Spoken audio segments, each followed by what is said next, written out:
Yeah friends present మనము Jiyaguda mutton మార్కెట్లో అయితే ఉన్నాం. సో మనకు లైవ్లో మేకలు అమ్ముతారు కదా, సో మేకలు కొన్న తర్వాత మరి ఏడ కటింగ్ చేయించుకోవాలని మనకు కొంచెం ఇబ్బంది అయితే పడతారు జనాలు. ఊళ్ళలోకి పోయి ఆలయాలని బతలాడాలి కదా, అట్లా టెన్షన్ లేకుండా ఈయనే మటన్లో మనం లోపల మార్కెట్లో మేకను తీసుకొని బయటకు వస్తుంటే బయట గేట్ బయటనే ఫుట్పాత్ మీద కూర్చొని ఇక్కడ చూసుకోవచ్చు. మొత్తం ఇక్కడ ఈ అంకుల్ అయితే కూర్చొని మటన్ అయితే కొట్టిస్తున్నారు. కట్ చేసినందుకు ఎంత తీసుకుంటారు మీరు? కట్ చేసినందుకు 300 తీసుకుంటాం. కట్ చేసినందుకు 300 తీసుకుంటారా? 300 అంటే కిలో లెక్కనా మొత్తం గుండుగుత్తనా? కిలో లెక్క. కిలోకైతే ఎంత? 30 రూపీస్ కేజీ. 30 rupees KG. అది ఎన్ని కిలోలని ఉండని? తలకాయలు కాళ్ళు అంతా మీరే సపరేట్ చేసి ఇస్తారు? సపరేట్, వెరైటీ అలాగ ఉన్నది.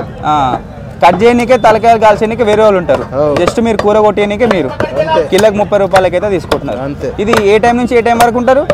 పొద్దున్న 6 గంటల నుంచి 12 గంటల వరకు ఉంటాం. పొద్దున 6 గంటల నుంచి మధ్యాహ్నం 12 గంటల వరకు ఉంటారు. So okay, thank you. ఇలా చూస్తున్నారు కదా, వీళ్ళు మార్నింగ్ 6 నుంచి ఆఫ్టర్నూన్ 1-12:30 వరకు అయితే ఉంటారు. సో మీరు మేఘాలు తీసుకొని వీళ్ళ దగ్గర తీసుకొస్తే సో కట్ చేయడానికి వేరే వాళ్ళు ఉంటారు, అండ్ తలకాయలు కాలు కాల్చడానికి వేరే వాళ్ళు ఉంటారు. వీళ్ళు జస్ట్ మనకు కూరని అయితే కొట్టి మనకి ఇచ్చేస్తారు. మనం జస్ట్ ఇక కిలోకు 30 రూపాయల లెక్క వీళ్ళకి పే చేసి వెళ్ళిపోవాలి.